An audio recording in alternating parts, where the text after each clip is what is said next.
Nous accueillons Philippe Reynaud, qui est directeur des solutions bâtiments intelligents chez Arcom. Et son thème est l'éclairage centré sur l'humain, ce qu'on dit en anglais HCL en cours, ou Human Centric Lighting, pardon. Et puis aussi comment on optimise tout ça avec l'énergie. Alors comment participent ces deux idées-là à la gestion de l'éclairage intérieur? Je vous laisse la parole. Merci.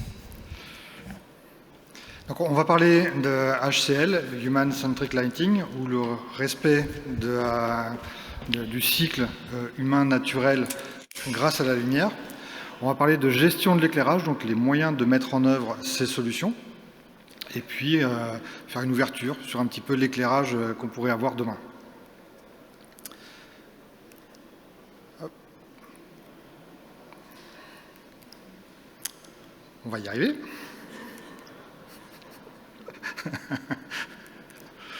Alors, il y a un petit souci. Merci. Alors, aujourd'hui, les bâtiments sont éclairés avec une lumière constante, habituellement, aussi bien en température de couleur qu'en luxe. On est habitué à avoir, surtout dans les bâtiments tertiaires, une consigne de luminosité, 300 lux, 500 lux, etc. et un éclairage dont la température de couleur, blanc chaud, blanc froid, va être constante. A contrario, la nature, elle offre plutôt des choses dynamiques, aussi bien en luminosité, donc on va avoir l'intensité qui va varier au long de la journée, qu'en température de couleur. On n'a pas le même blanc le matin que le midi et qu'en fin d'après-midi. Et l'humain, il est plus proche de la nature quand même. Donc c'est une machine qui va réagir tout au long de la journée à la lumière. On a des études qui sont très précises qui permettent de corréler vraiment le fonctionnement du corps humain à la lumière naturelle. Donc si on regarde dans la journée, on a deux courbes qui sont à peu près de cette forme-là, avec l'intensité lumineuse qui va augmenter jusqu'au milieu de journée pour redescendre gentiment en fin d'après-midi. Et pareil pour la température de couleur, on va avoir une évolution du blanc chaud vers le blanc froid en milieu de journée et revenir à un blanc chaud et un peu plus coloré en fin d'après-midi. Donc, le blanc chaud, c'est 2700, 3000 Kelvin à peu près. Hein. On retrouve ça d'ailleurs sur les sources lumineuses. Quand vous achetez des sources lumineuses, que ce soit pour le travail ou pour chez vous, vous avez les températures de couleur qui sont maintenant affichées et qui vous permettent de choisir l'ambiance que vous souhaitez avoir. Le comportement du corps humain vis-à-vis de la lumière va être ce qu'on va retrouver ici. Donc on va avoir des effets hormonaux, comme la mélatonine par exemple, et un effet comportemental sur la vigilance. On sait tous qu'on a une vigilance qui est accrue évidemment dans la journée par rapport à la nuit. Hein. On est des animaux diurnes. Et donc le lien avec la lumière est vraiment très très important. Et on va vouloir se diriger maintenant, y compris dans l'éclairage artificiel, vers un respect de plus en plus du corps humain pour le bien-être. Donc, on peut retrouver un petit peu ce genre de schéma qui va permettre de voir en fonction de l'heure de la journée quelle est aussi l'évolution de l'attention et de la concentration. On n'a pas une concentration qui est équivalente tout au long de la journée. Donc, après le réveil, on a une phase de motivation, de concentration, de réactivité. Et donc, on va pouvoir aussi adapter les tâches et l'éclairage aux différentes activités qu'on va vouloir effectuer tout au long de la journée. Donc, l'idée du HCL, donc Human Centric Lighting, c'est de respecter le corps humain et de remplacer les consignes de luxe fixes par une consigne dynamique pour respecter au mieux et suivre le cycle naturel qu'on va avoir en lumière extérieure et remplacer de même la température de couleur qui est fixe en général dans nos bureaux par une température de couleur qui va évoluer au long de la journée et respecter le cycle naturel également. Le fait de pouvoir faire ces modifications et d'avoir des technologies qui vont nous permettre de faire ces modifications vont améliorer le bien-être, évidemment, et vont permettre, puisqu'on est dans du pilotage, d'adapter ces cycles et ces réglages aux différentes personnes, puisqu'on est évidemment tous différents, on réagit tous de manière différente et on va pouvoir aller un petit peu plus loin dans tout ce qui est réglage et personnalisation. C'est un gros avantage supplémentaire. Alors, on a vu un petit peu, et puis ça a déjà été présenté dans des présentations précédentes, tout ce qui est rythme circadien et respect du cycle naturel.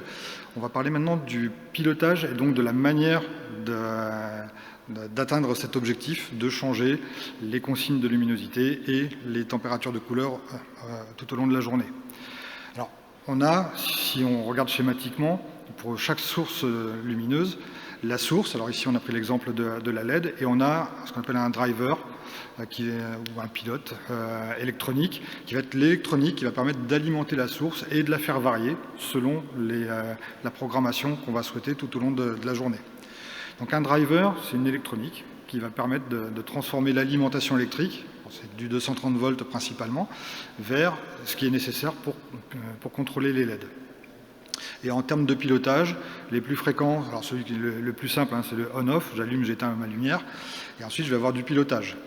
L'ancienne technologie de pilotage, c'était du 0-10 volts, donc 0 volts, 0%, 10 volts, 100%. On est passé maintenant à une ère un peu plus numérique, avec, dans les bâtiments tertiaires, un protocole qui s'appelle le DALI. Le gros avantage du DALI, c'est que c'est un bus numérique qui va permettre de piloter finement les lampes individuellement, qui se retrouvent sur un même bus. Elles ont chacune un numéro et je vais pouvoir vraiment les piloter le plus finement possible d'une lampe à une autre lampe dans une même pièce. Il y a d'autres protocoles qui existent, comme du DMX, mais qui sont moins utilisés dans le bâtiment. C'est plutôt des protocoles un peu dynamiques pour du scénique, etc. Le genre d'éclairage que vous retrouvez dans une salle comme celle-ci, ça va être du DMX, par exemple. Donc, on va s'attarder un peu plus sur le DALI, qui est quand même le protocole qui est le plus utilisé dans les solutions de bâtiment, mais qu'on retrouve aussi dans les éclairages de commerce ou dans les éclairages extérieurs.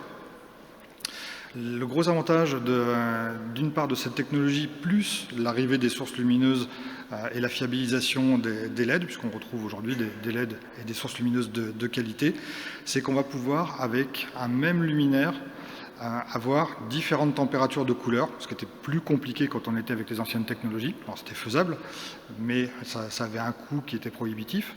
Avec les LED, on va pouvoir piloter la température de couleur et l'intensité très finement tout au long de la journée. Donc typiquement, quand on regarde un petit peu plus loin que simplement le luminaire, on va avoir une architecture complète qui va être à base d'un contrôleur, un automate, alors quelle que soit sa forme ou son protocole, qui va gérer X lampes. Donc on voit ici différents luminaires qui sont pilotés en DALI. Alors ils sont tous chaînés les uns derrière les autres, donc c'est des facilités de câblage. Et en plus, ils ont tous une adresse, donc on peut les piloter individuellement si on le souhaite. Et on va faire cette gestion en fonction du rythme circadien tel qu'on l'a évoqué précédemment, mais aussi en fonction de plein d'autres informations. Ça va être des programmes horaires, c'est pas la peine d'éclairer une pièce si le samedi, le dimanche, il n'y a personne qui est dans les bureaux. Ça va être des capteurs de présence, comme ça a été dit précédemment, alors qui ne sont pas que liés au luminaire. On essaie de penser le bâtiment le plus globalement possible. Un capteur de présence va permettre des économies d'énergie, puisqu'on est quand même dans une ère où on souhaite les économies. Ce capteur de présence va permettre des économies aussi bien dans tout ce qui est clim, chauffage, que évidemment la lumière et du pilotage de store. Donc on pense vraiment global pour mutualiser les technologies. Si on revient à l'éclairage, ces capteurs vont aussi permettre la mesure de luminosité et donc d'adapter la luminosité artificielle dans la pièce aux apports extérieurs. La meilleure lumière, on est d'accord, c'est la lumière naturelle. Donc quand j'ai des apports naturels parce qu'il fait jour et que la lumière rentre dans une pièce, on va baisser les apports artificiels, on fait des économies d'énergie et on bénéficie de l'éclairage naturel extérieur. Et on va aussi avoir les ordres, puisqu'on laisse la main à l'utilisateur de pouvoir faire ses propres réglages. On a tous des sensibilités différentes et on va vouloir, certains un peu plus de blanc chaud, un peu plus de blanc froid, plus de luminosité, moins de luminosité, etc. Puis ça va dépendre aussi des activités. Si on est dans une salle de réunion en train de faire une présentation, on va baisser la luminosité, comme on l'a fait dans cette salle-là. Si on est en train de travailler sur des documents un petit peu précis, on va vouloir plus de luminosité pour travailler dans des meilleures conditions. Donc, si on réfléchit à un système global qui répondrait à absolument tous les besoins, on ferait un respect exact du cycle lumineux qu'on peut avoir dans une journée, avec des luminaires qui permettraient d'avoir toutes les couleurs possibles. Parce qu'on voit bien dans la journée que quand on arrive en fin de journée, la lumière naturelle, elle tend plus vers le rouge avec les jolis couchers de soleil qu'on peut avoir, que vers simplement une histoire de blanc chaud, blanc froid dans la journée. Et on ferait un suivi en temps réel, pourquoi pas, carrément de l'extérieur. Après, il y a ce qui est raisonnable. Ce qui est raisonnable dans un investissement dans les bureaux, c'est plutôt de choisir des luminaires qui sont bicouleurs, blanc chaud, blanc froid, et donc de faire un mix tout au long de la journée pour faire varier l'ambiance lumineuse et respecter le plus possible la lumière naturelle. On va se retrouver typiquement avec des courbes comme celle-ci qui vont permettre donc en haut de faire varier avec des programmes horaires, des consignes, etc. la température de couleur, en bas de faire varier la consigne de luminosité, donc l'intensité lumineuse. Et le but de tout ça, c'est que ça soit entièrement paramétrable, évidemment, entièrement dérogeable. Comme je l'ai dit tout à l'heure, il faut que les utilisateurs puissent faire leurs propres modifications en fonction de leurs préférences et de leurs activités. Et en termes d'économie, souvent on associe le bien-être ou le confort à des augmentations d'énergie. Là, on est dans un cas typique qui est idéal dans la gestion de lumière. Si on regarde par rapport à un système précédent avec des consignes fixes et qu'on met une consigne variable qui va varier tout au long de la journée, donc on va baisser le matin, qu'on va baisser en fin de journée, on va se retrouver avec des économies qui seront faites naturellement et qui, en plus, permettent de respecter le cycle humain et le bien-être humain. Donc, il y a des avantages sur tous les plans.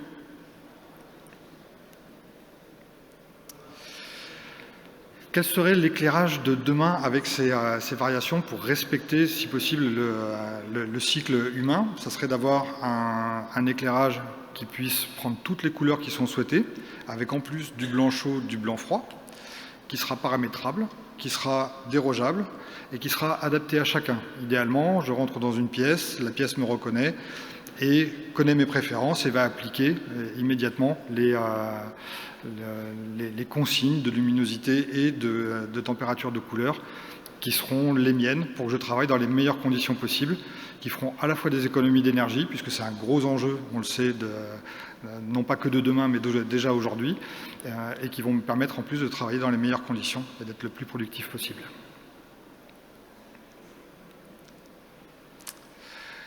Donc on va avoir des ambiances, aussi quelques exemples. On a à gauche une salle de réunion qui peut avoir un blanc chaud, un blanc moyen ou un blanc froid, et puis des salles de classe qui vont, en fonction de la température de couleur, permettre de favoriser de la concentration ou de la créativité. On sait que le comportement humain s'adapte et est plus ou moins productif dans des situations de créativité ou de concentration en fonction de l'éclairage. Et donc l'éclairage est un apport supplémentaire pour l'activité humaine. Merci.